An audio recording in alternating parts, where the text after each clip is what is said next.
Hello. In this episode, we're going to be discussing Salt Lake City, the franchise I am currently looking forward to the most.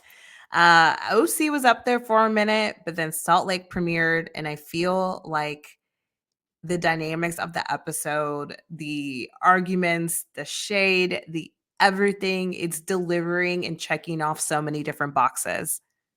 I am kind of obsessed. I think it has been early in the season, but I love that we are having kind of unexpected conflict. We have a newbie coming in very strong. We have unexpected, housewives stepping up. I give Angie a lot of credit this episode. I actually thought like she held her own very well. Mary continues to we didn't have as much Mary in this episode, but when she was there, she did great. I mean, my favorite part, there's a huge fight going on. It's about to boil into a physical altercation. And it's like, we should probably do prayer now. Yes. I was Mary goes, dying we should, that yeah. Angie was just trying to get everyone to do this prayer while Lisa and Whitney are going at it. I'm honestly amazed that Mary got Whitney and Lisa to hold hands. And Lisa's face the entire time, she looked like a little kid, like going through a tantrum because she did not make eye And contact. she's like, so, I mean, this is Mary. I don't even know how to describe this Mary that we're seeing, but like, this is Mary really working for the paycheck. And I love it. Old Mary would have just said her prayer and been done with it and probably like exited stage left. And that would have been the end of her. The fact that she's like, we should have done this hours ago. I want Lisa and Whitney to hold hands. And she's like, it's important. It's important. And like, she was not going to start until they held hands. It really was not important that they held hands. Like it was not needed, but it made for great TV. And Mary, I'm so glad you put your foot down. You're like, I will not start this prayer Yes. until you're holding You're hands. not going to disrespect Angie, her husband, and Electra. You're going to hold hands and you're going to do it. Then Brittany, as a new housewife, is giving alien energy to me in a different type of way. She is unwell. The girl is, she's getting together with Heather. Heather immediately thinks as they're recapping the night that they're going to be discussing the fight. And she immediately is like, oh no, Jared. Yeah. And Heather immediately, and good on Heather for this, truly. I think good friends will tell you to your face the things you don't want to hear. And she was very much like, this is not good. This is like toxic. What? Like, why are you mad that I'm not like supportive of this behavior? I really appreciated Heather in this moment. I don't think for most of the season, we have not seen Heather be a good friend. We've seen her be a good pot stirrer. We've seen her be a good housewife. I will give her that. In this moment, we did see her be a good friend because the easy thing to do would have just been like, oh my God, I know Jared. But instead, she was like, this is like, why are you fixating on this? Like, this, you are not in the right headspace. This is not good for you. Uh, I feel like with Brittany, it's one of those things. It's like, she's not a good housewife, but because she's not good, we like need to keep her on because it's like almost I don't want to say humanizes the rest of them, but it is sort of like everyone has a friend that doesn't listen to your advice, always asks for it, always complains about a situation, and then reverts back and defaults to the easy behavior. And so I feel like Brittany is that person. And it's sort of like, oh, I like no one wants to be the Brittany, but everyone could relate to having a friend like that in their life. Yes. And also, Brittany is a different type of delusion. My favorite delusion is like the Lisa Barlow delusion, the wealth, like I didn't do anything wrong, I'm fabulous, whatever. Her delusion is that she is with men. The way she goes about her relationships, it gives me so much ick. And I know we don't know so much about her children and why she doesn't have a relationship with them, but in watching her and how she prioritizes men and those relationships, it just gives me a lot of ick. And I'm like, honey, I hope you're in therapy. I hope you're working yourself out. I hope you know your value isn't determined by a man. I hope you work on yourself and know that you are enough. The back and forth with her and Jared in this entire season, it's insane. Like I do crazy. think at this point for Brittany, it probably feels like she's so like, I don't want to say like a lost cause, but like she's been like, I'm guessing based off what she says, like, she's been in relationships that she said has cost her children. So it does seem like there is a pattern of getting in toxic relationships, and her kids have removed themselves from her behavior with these, like this pattern of toxic relationships. And I wonder for her if she's like, well, I'm a lost cause now. Like I can't be alone. And my kids don't want to be with me. And that is going to take, like, is it like in her mind, she's like, well, I might as well just stay where I'm somewhat wanted, even though I'm not respected and really loved. Cause it's like that sense of like, I'm not truly alone. It's really sad. I feel like she would be an amazing case study for like a master's, like PhD program on like just the psychology of needing to feel wanted. Yes, it's just sad. It's all of it is just kind of giving me sad behavior. We were surprised this episode with a Barlow sister. I immediately, when they sat down, I was like, oh my gosh, are they sisters? Because the hair was like very similar, the same. We really haven't gotten to see much of Lisa's family throughout the years, her sisters. So it was kind of fun to have that interaction. So I was just like, a Barlow sister. I was into it. I appreciated it. We saw a little bit of a softer side of Lisa where like she did talk about, like for Jack's birthday party that like people like he waited too long to send the invitation and kids weren't going and he was really upset. And then like, she started crying because she felt like, am I a bad mom? And I feel like it's any parent, but we're moms. So we're going to speak from a mom's perspective.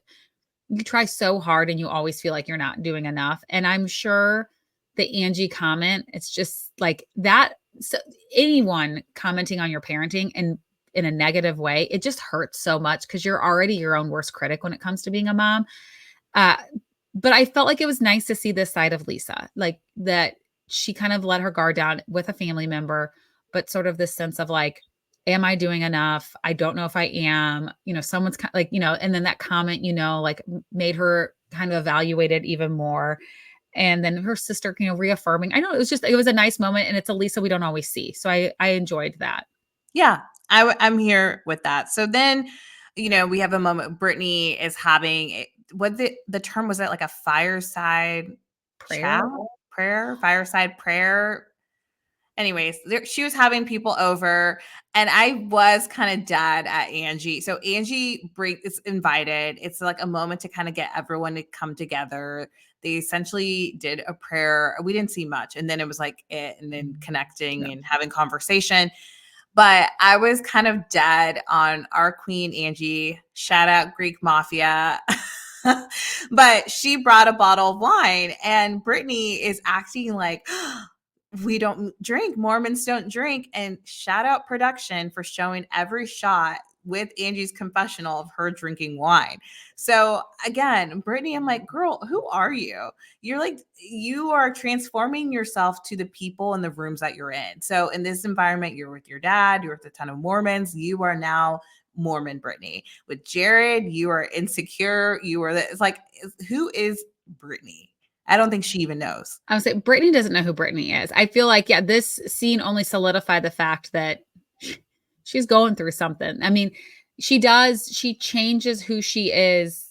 And it's not like we all make little tweaks. Like, I'm not going to drop an F-bomb in front of my kids' children, my friends' children, like in front of kids and stuff. But I'm also not going to like, if I meet like a new, it's a new, one of my kids' friends, I've never with mom, I have her come over. I'm not going to like have this like amazing charcuterie board and this like grand, like, setup of like, oh, I just throw this together all the time. And I love hosting and all, like my house is always so put together. Like I'm going to be a little bit more of like a real version of myself, maybe not the full, but she swings so dramatically. And I felt like it's one thing to maybe in front of your dad, be like, oh, we won't be drinking this. But then she doubled down in her confessional and was like, how dare Angie do this? Doesn't she knows I'm Mormon. She knows we don't drink. She knows like, well, when I get Angie's perspective, maybe bringing the wine to the prayer was not the best move, knowing there were going to be maybe some very strict, devout Mormons there.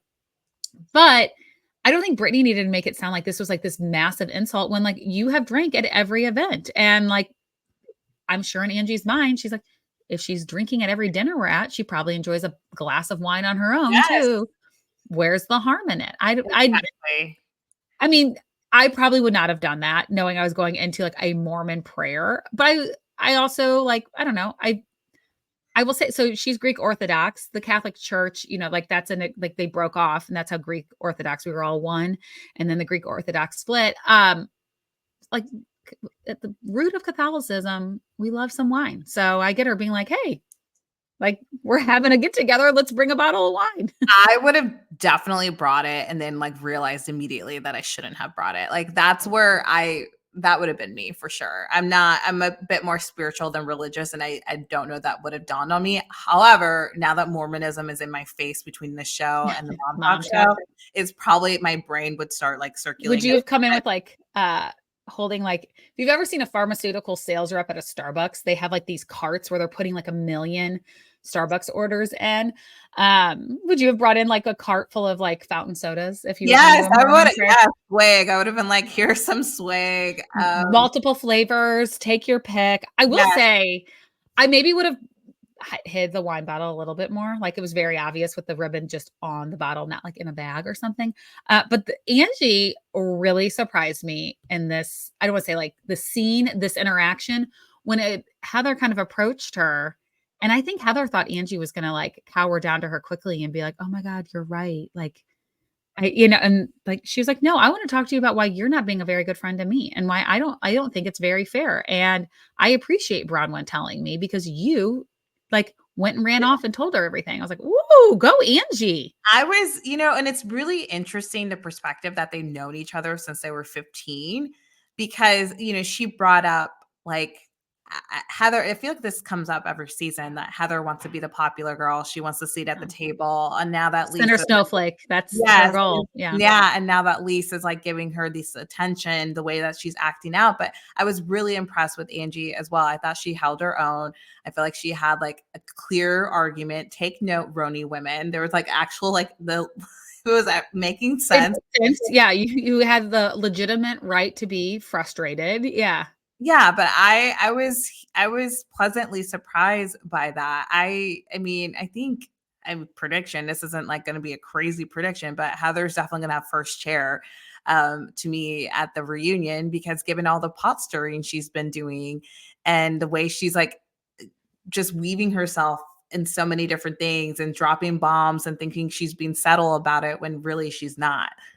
I don't think she's actually going to get first chair. I think she'll be second. I think first chair will go to the people directly involved in the drama that Heather stirred up. But, we could also sometimes, though, there's people that are more like the anchor housewives that will like, kind of position themselves like so that they have to be that next to Andy's seat because it is the coveted spot. And there's only 2 of them. But I also appreciated Angie defending Bronwyn when Heather was trying to say, no, Bronwyn is the one stirring up drama and creating this mess and doing all these things. And I really appreciated Angie being like, you immediately ran to Lisa Barlow and told Lisa what I had said to you. How is that any different than Bronwyn coming to me and saying, hey, Lisa told me she was upset with what you said to Heather. Like, I think it's like the exact same thing. And I think Angie did a really good job of being like, you can't get mad at Bronwyn for playing the same game that you're playing. Like, exactly. And then she immediately is like, why are you being this such good a friend to Lisa, but you're not being that to me? And it's like, and also it's like, you've known me so much longer. Like you would think there'd be some loyalty. I feel like loyalty is probably a big thing for Angie. But she's in the mafia. That is a big thing. No, I'm kidding. No, I know. But basically, it's like, Heather girl, come on now. I don't know. You're not really winning yourself. And I feel like before we talk about Heather versus Bronwyn, but I think the same kind of points were made. I did get the biggest chuckle of watching I feel bad saying this, but I'm going to admit it. I thought it was a woman probably driving, but men have problems parking too. Thank you, John Barlow. And thank you, production, for showing him trying to parallel park. I think like they purposely only showed like, having a hard time parallel parking that. Was it a Range Rover or a Land Rover? Yeah. Parking it. And I think we all were like, oh God, which housewife is getting out? And then it was kind of like, whoop, when it was John. God, I feel for him. If you've ever had a parallel park, like if there's like a patio happy hour sitch and you have to parallel park and you feel everyone watching you, it's just like in that moment, it is so hard. And so I felt for John, but I really love that production showed the entire clip. They could have just been like attempt number 5. Like, no, they showed the full backup, pull forward, backup, pull forward, backup. It was well done. What did you think about the interaction between John and Justin? It was interesting. Okay, so looking at that argument altercation, I think they both should just apologize to each of the women. I don't think one was more deserving than the other. I think Justin should apologize for kind of like stepping and saying like you're a liar.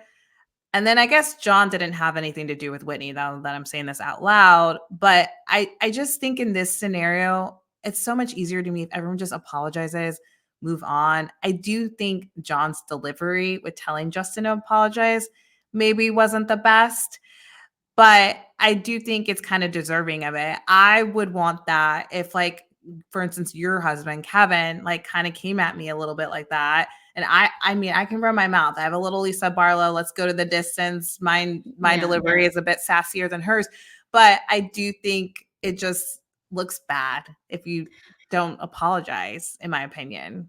I think if John's like goal of this meeting was to secure an apology for his wife, because I think that's really all he cared about.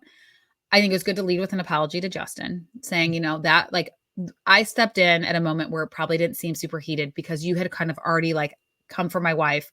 I almost stepped in that moment. I didn't. And I kind of just saw it maybe coming, like happening again. And I wanted to shut it down before it got to that. I think he could have said, that being said, I want to apologize to you, but I also want to apologize to Whitney because I don't think either one of us should have gotten involved in the drama between our wives. So I would like to, I want to let you know that I will be apologizing to Whitney. I would also really appreciate it if you would apologize to Lisa. And I think if we would have gone that way, you got to give a little. Yeah. But I mean, I do see his point. I do think Justin did kind of like physically, like he didn't touch her, but he just kind of lunged at her. And whatever, I know we're all like, women can do it.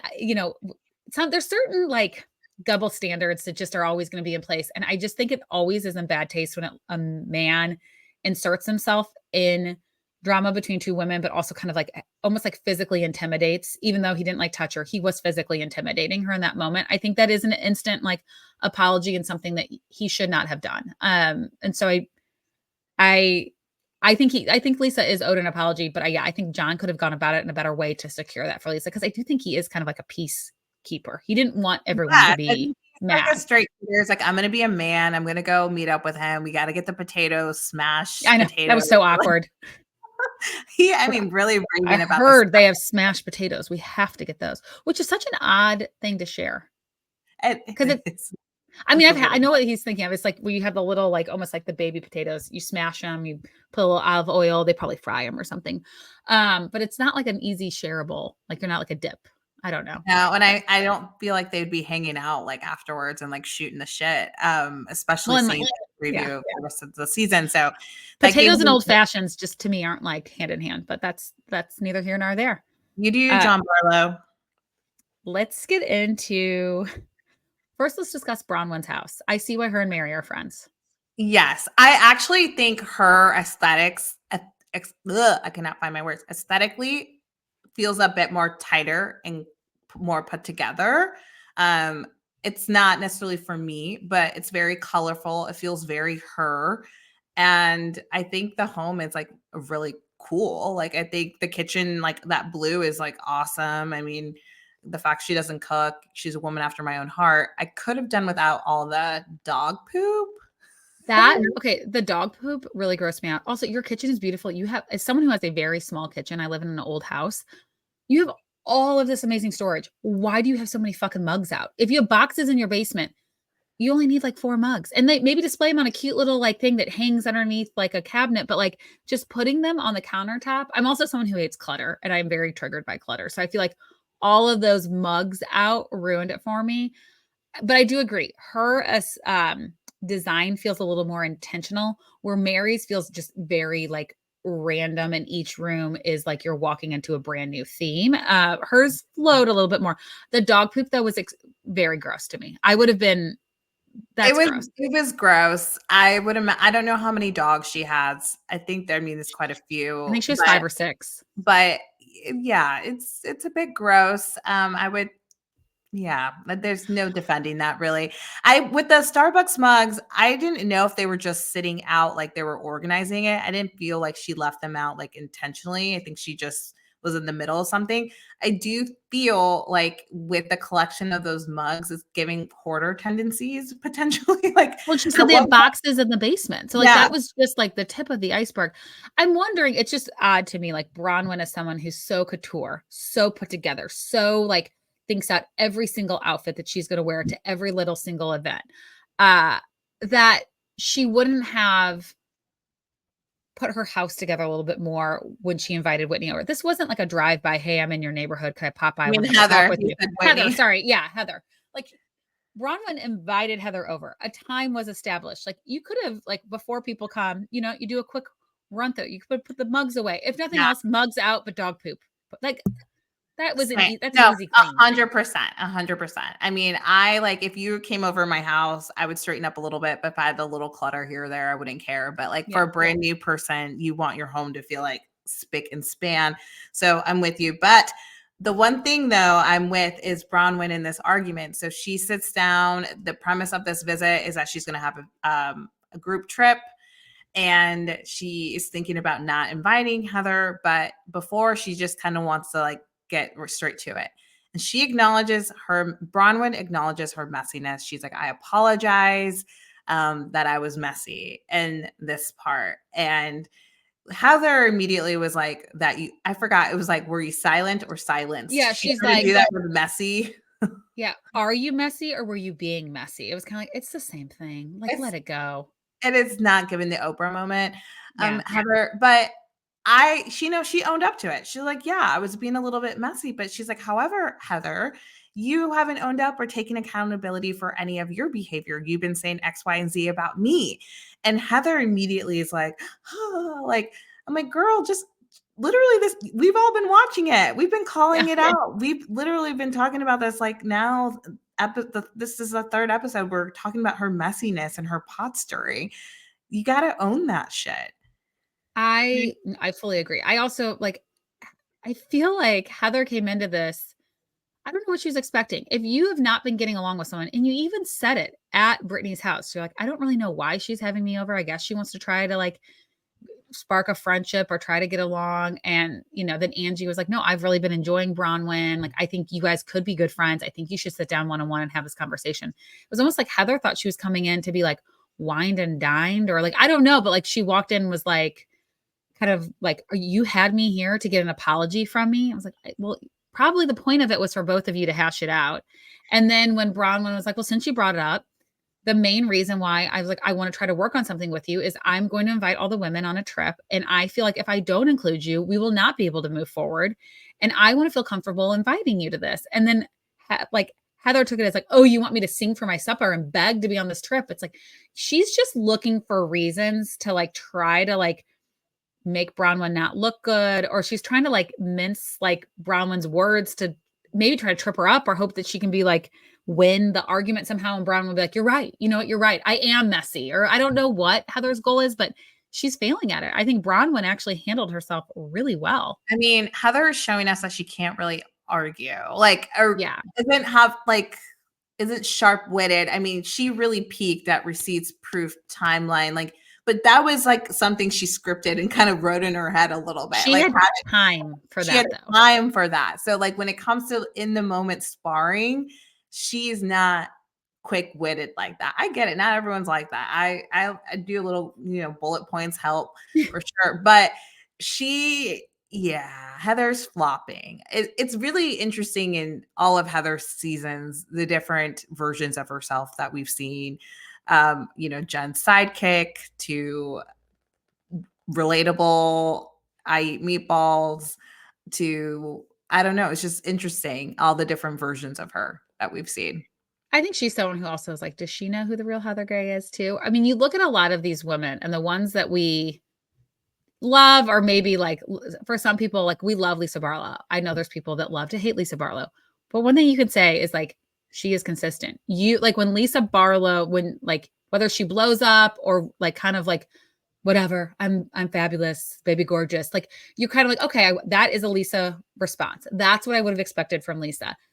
with Heather, like, it's like, we don't really know what is a classic Heather response, because we have had receipts, proof, timeline, everything. But then we also have this moment where she's like kind of cowering and being weird. And I we think have a black eye that she yes, lied about. And like, no, 1,000%. It's like, will the real Heather please stand up? Because we don't know who you are. You and Brittany can go on a retreat and figure that out together. You're a little further ahead, I will say. You're further ahead than Brittany. So, there's that. But it's not looking good for Heather K. Heather's best move is talking behind people's back and stirring the pot. She cannot be, and that's why I don't think she'll end up being seated next to Andy, because she is not the head-to-head person. Where Bronwyn, I don't think Bronwyn gets the spot next to Andy her first season, because I feel like that might, like, the ego there, like, we have to do a little ego management. I will not be surprised though if it's Angie. Maybe Lisa Barlow, maybe Whitney. It's not going to be Meredith. Meredith is like the new Mary. Like, is she hiding in a closet? Where is Meredith? Meredith Marks is disengaged and like, just, I don't know. What is this Meredith?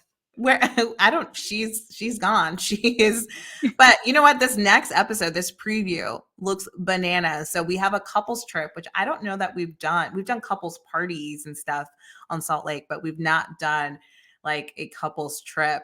And this preview is explosive, to say the least. I was not expecting Seth. So Seth's going to head to head. I apologize. Angie K's husband's name, I don't remember, but going head to head. And he's like, proof, biatch. And I was just like, whoa, what? The men, I'm like, whoa. I'm here for it, because while I complain about it with Jersey, it's because the Jersey men, it's like they're almost trying to like get their own spinoff. The Salt Lake City men, like, you can have a moment. I'll let you, like, you don't always have to be, like, second fiddle. But yeah, I was not expecting, when they're like the preview of the trip, to be the men being like the explosive arguing. Yes. And then eventually it sounds like Lisa Barlow is going to get kicked out, her and John, because she offended Bronwyn. And I am looking forward to like seeing more of Bronwyn's husband. Yeah. I think just given all the questions and their relationship and their history, it's just, you kind of want to see them together.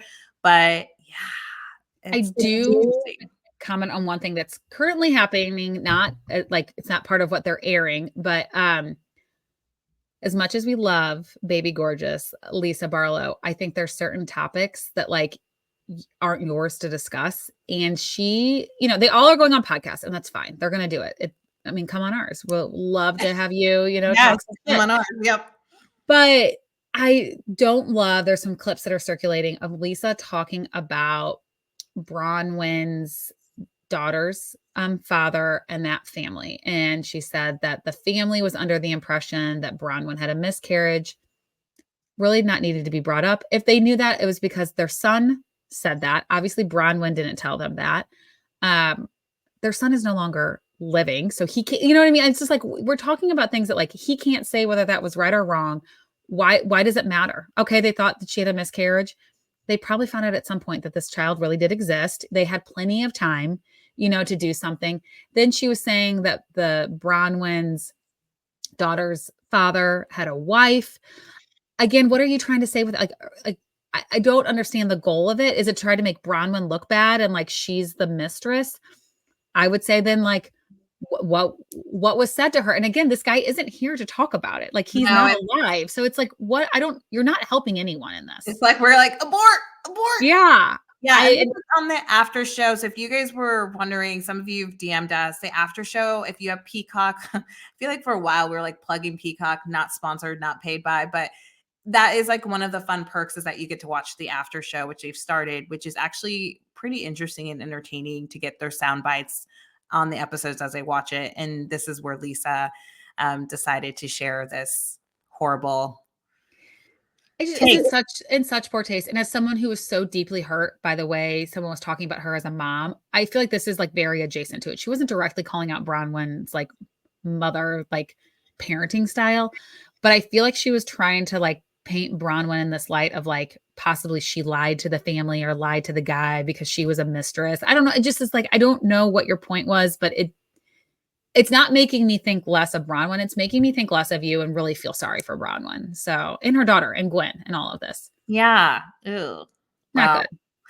I'm gonna change the subject, and so we end on a Yeah. higher note. But Traitors is coming back. It's coming back January 9th. We are lucky enough to be on the press release list to get that news. I'm not sure when we'll receive a trailer, but for you Traitors fans, I'm super, super excited to see. So January 9th is when we will be getting Traitors. And I mean, what a great way to kick off the new year. I feel like that's a perfect time for it. Yes, I kind of forgot that Chanel Ion was on it, which I'm really Same. looking forward to seeing her do some of these challenges and just like her quips and entertainment. But I feel like I think it's going to be a very solid and interesting season. If you miss Robin from Potomac, she will be back on it. It's going to be fun to see Sierra, outside of like Paige and Amanda to see how she does. Dorinda is going to do well from a round table. I'm kind of wondering if I wouldn't surprise me if she has Phaedra like moments in terms of shade and things that she says. Dolores will be great. So all in all, I mean, and also Sandoval. the non-Bravo people too are very interesting to me this go round. Bob Harper from Biggest Loser, like we haven't heard from him in a minute. Chrishell from Selling Sunset. I'm curious how she does. Like, I don't know. She'd be one, like, I couldn't imagine her being a traitor. So maybe they would pick her as one. It could be a good one. Zac Efron's brother is going to be part of it. Yeah. We have a couple bachelorette people. I don't know them very well, but Sam Asghari, who was dating Britney Spears. Her ex-husband. Were they officially married? I feel like that was like. Yeah, I think so. I think they were, because they went through, a divorce, and I think I'm guessing he can't say anything about her. So I would imagine it's that whatever term with John Jansen and Shannon. Non-disparagement. Yes, I'm sure there's something like that for him to get his pay. And Nikki Garcia, who Nikki Bella might be how you know her from, like the Bella twins. They were on like an Divas, and then they had their own spinoff. This all took place before everything with her husband. So like, obviously there's not gonna be any discussion of that, but we haven't seen her on TV in a while. And then they have a British royal, a Mountbatten, which is the last name of the former Prince Philip. That was his like last name that he had to give up for Elizabeth. Like he gave up his last name because he married Elizabeth, who became queen.